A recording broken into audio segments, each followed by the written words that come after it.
Baby is rushed to hospital after being found with serious injuries in a hotel. It's a critical situation, very serious. A man is now in custody as investigators try to piece together what happened in a Markham hotel room. We'll have the latest from the scene. Plus, we can have the best standards, but if they're not enforced, if they're not actually complied with, it doesn't matter. there are new national standards for long-term care homes, but some are frustrated that they are not mandatory. And the ban will stay. Nothing will erase it. A Mississauga man speaks out for the first time after two men who beat him within an inch of his life are found guilty in the hate-motivated assault. Good evening, I'm Kelda Yoon. A baby is in hospital tonight in critical condition after being found with serious injuries in a Markham hotel. A person has been arrested as York Regional Police try to piece together what happened. Our Patrick Swadden has more on what we know so far. Well, Kelda, right now there are a lot of unanswered questions in relation to this investigation. Police saying they were called around 2 p.m. this afternoon to the Monte Carlo Inn behind me. That's in Markham, located just near Woodbine and Highway 7. They say they were responding to reports of a seriously injured baby. Now, that baby has been rushed to hospital and is in critical condition. They say the baby is reportedly receiving emergency medical treatment, and they also say that baby is only 2 months old, though they could not confirm the gender of the child. Now, they also say that they've arrested an adult male and taken him into custody. Now, they have not charged him yet with anything specifically, but what they say is that he was arrested based on the injuries sustained by the child. I can tell you is that my understanding is that they were in the same hotel room, so there's some relation between the infant and the individual in custody. Now, Kelda, police did say that there were other witnesses present in the room, though they could not confirm just how many or whether any of those witnesses were the parents of the child. Now, reportedly, the Special Victims Unit has taken over, specifically the Crimes Against Children section has taken the lead in this investigation, and they're just trying to parse together what happened earlier this afternoon, as I'm sure everyone is hoping for the well-being of this child. Now, they also add that there is no current threat to public safety, but they're adding that if anybody knows or saw or heard what may have happened here this afternoon, to come forward. Kelda? And that was Patrick Swadden reporting. A judge has granted bail for another one of the teenage girls accused in the December swarming murder of 59-year-old Ken Lee. The girl is the fourth to receive bail in the high-profile case. Upon hearing the decision, the family of the girl clapped and dropped to their knees in tears in the courtroom. Lee was pronounced dead in hospital after he was allegedly beaten and stabbed by a group of 8 teenage girls. It happened not far from a downtown shelter in the early morning hours of December 18th. The girls, ranging in age from 13 to 16, cannot be identified under the Youth Criminal Justice Act. New national standards for long-term care homes were unveiled today. Now, they've been in the works for almost 2 years, part of the federal government's attempt to avoid a repeat of the thousands of deaths that devastated long-term care homes during the pandemic. But as Lorena Redicott reports, there is frustration tonight because the standards are not mandatory. They've done it and stopped just short of the finish line by not making it mandatory, which is really, really disheartening. Kathy Park's father, Paul, died of COVID early on in the pandemic. She's frustrated that the standards are voluntary. Her father lived at Orchard Villa, one of several homes where the military had to be called in to help. Many families couldn't reach anyone from a home during the worst of the pandemic. The report says a contact person needs to be available to residents' essential care partners 24/7. It calls for minimal restrictions for essential care partners to minimize isolation. That part kind of hit me because I was one of the people who, had to say goodbye to my dad through a dirty window. And wasn't allowed to see him. Long-term care is provincial jurisdiction. Ontario's long-term care minister was asked if he'd mandate these federal standards. I have, in the process of reviewing them, I have no interest in watering down what Ontario is already doing. So if the federal standards don't meet our standards. One of the people involved in this report acknowledged Ontario does have robust standards compared to many parts of the country. But there's one issue. We can have the best standards, but if they're not enforced, if they're not actually complied with, it doesn't matter. And so the problem in Ontario for many years, and continues to be the lack of enforcement and lack of compliance of some homes. The report says evidence shows a minimum of 4.1 hours of direct care a day is required for residents. Minister Calandra pointed to Ontario's plan for 4 hours of care a day by 2025. But that's an average over the whole system. And advocates say some homes are already exceeding that. And it does nothing to actually mandate at the individual home level that specific care standard, which effectively renders it useless, in my opinion. Kathy Parks is waiting for the federal government's Safe Long-Term Care Act, said to be in the early stages. I hope they kind of take this as a stepping stone. She doesn't want any more families to go through what she did. Lorenda Redicomp, CBC News, Toronto. A pair of brothers has been found guilty of aggravated assault following a 2018 attack in Mississauga that nearly ended a man's life. Mohammed Abu Marzouk was severely beaten after going to a picnic with his family. Today, a judge acknowledged the attack was hate-motivated, but not attempted murder. Ali Chiasson has the latest. I'm Mohammed Abu Marzouk, the victim. Mohammed Abu Marzouk's physical scars may have healed, but 4.5 years after he was attacked, the psychological scars persist. It was very hard for me to recover mentally and physically. And it was very hard also to see my family, who was suffering as much as I suffer. In July 2018, the Abu Marzouk family were driving home from a picnic in Mississauga. What happened next is hard to talk about. We went to the park and as a Canadian family do,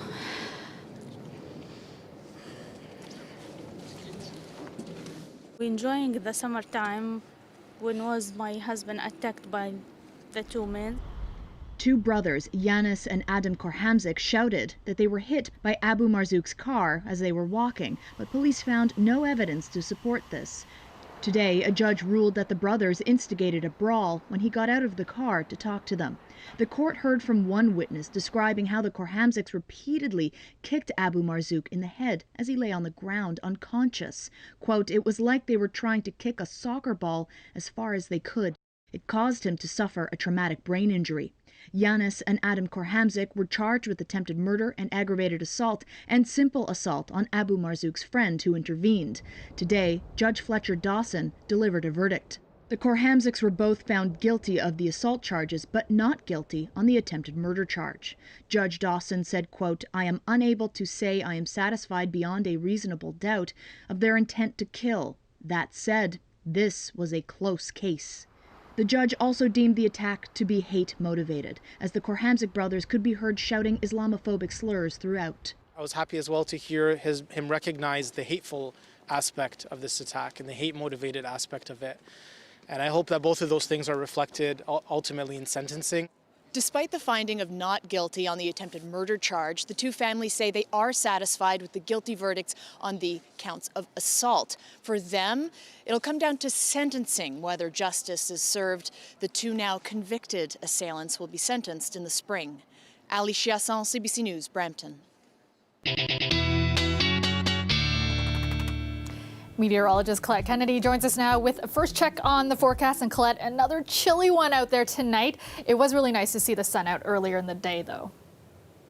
Yeah, I think even with the cold weather, that certainly was a spirit lifter to have that sunshine there. And, you know, we're going to have some ups and downs with the temperatures this week. But what I can certainly tell you is by the end of it, we're going to be looking at some of the coldest air we have seen this season, and in fact, in a few years. So today, a look at the afternoon temperatures. I'll just point out, though, Sandy Lake today at -24 for a high. That's what our low is going to be looking like at the end of the week as we head into next weekend. So that's some pretty chilly air, Arctic air coming our way. Through the overnight, mostly clear skies, but tomorrow we'll likely start off with some sunshine and then the clouds kind of build in and then back off and we get some breaks. So I would say it becomes variable after that, but at times there will be some sunshine, a few flurries possible, particularly later in the day, and the winds are going to start to pick up a little bit. 20 gusting up to about 40 kilometers an hour. So that keeps a wind chill even into the afternoon hours. Tonight, though, minus 15, feeling like minus 23. Tomorrow, minus 4. Kelda, it's still going to feel like about minus 10 in the afternoon. All right. Thanks so much, Colette. Pearson Airport has hundreds of job openings right now, and today they hosted a job fair, hoping to fill those positions. Our Greg Ross was there. Are we sold on this? It's something we simply didn't see during the pandemic. Employers getting to meet with applicants face to face, like Joy Yabo, who is looking for a job in airport operations. You can actually meet people in person so that you can come and talk to them, show that at least your personality. They can show your personality to the recruiters, personality to everybody else that's hiring. Abdul Bashir is a student looking for a little extra spending money. As a high school student, it's a good opportunity to find part-time jobs. This is the location. 32 airport employers took part in this job fair at Pearson Airport today, looking to fill more than 400 job openings. We're looking for mostly customer service-oriented individuals who are people part-time, full-time. Leon Farah is a recruiter for Swissport Canada, which handles some of the ground services at Pearson.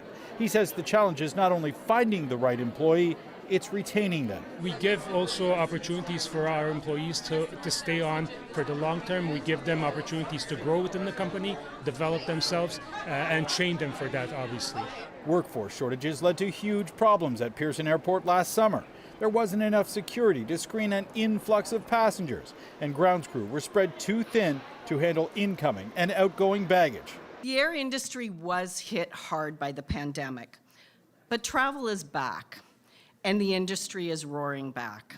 Despite all of the issues last summer, Pearson Airport says their total number of passengers was only about 79% of what they saw in the summer of 2019, before the pandemic.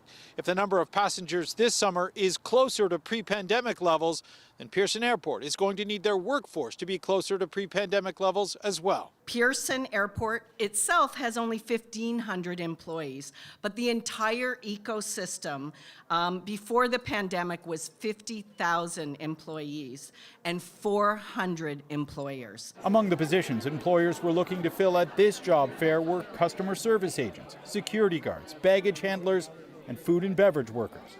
Greg Ross, CBC News, Toronto. Federal Green Party leader Elizabeth May is urging Ontario Green leader Mike Schreiner to stick with his party after Schreiner said he would not rule out a Liberal leadership bid. May says she has also been courted by other parties but has always chosen to stay Green. I made it very clear over and over again to many parties that I was not interested in leaving the Green Party. This is the only party that represents my values. It's the only party that understands the climate crisis. It's the only party that speaks honestly to the threats we face and does so fearlessly. Schreiner said he needs time to think about the proposal from the Liberals and the best way to advance the issues he cares about. The party has been without a permanent leader since Stephen Del Duca stepped down last year following an election that saw the Liberals failing to regain official party status in the legislature. Welcome back. Just about every healthcare profession in this province is experiencing a staffing crunch right now, with the shortage of family doctors being a particular problem, and not just for the 1.8 million people without a primary care physician.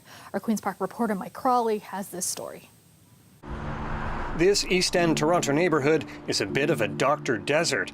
A spike in family physicians choosing to retire left hundreds of people searching for a family doctor. Many came here to the Malvern Medical Clinic, and one of the few family physicians accepting new patients, Dr. Joseph Parham. I identified more with the patients as well.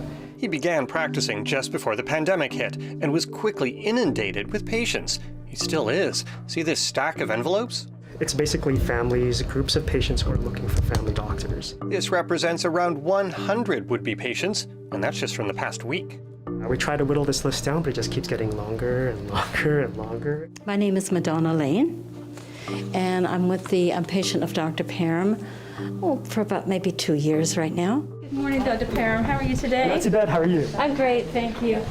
All right. Thank you for seeing me so proudly. Madonna Lane managed to get on Dr. Parham's roster after her previous family doctor retired. When your doctor's retiring and, you phone around, it's difficult to get anyone to take you on. Why don't I get you onto the examination table? Let's take a listen. There's been a surge in family doctors around Ontario leaving their practices. Do birth in and out. It's part baby boomers retiring and part pandemic burnout. In general, what we've seen is a lot of physicians, older physicians, and some younger physicians suddenly go out of practice for various reasons. So just relax for me. This makes it even harder to find a family doctor now. Just look how far some patients travel to come here. We're talking 1 to 2 hour drives, as far west as Hamilton, as far east as Bowman. Some people are driving here for those appointments. Some people are actually taking public transit.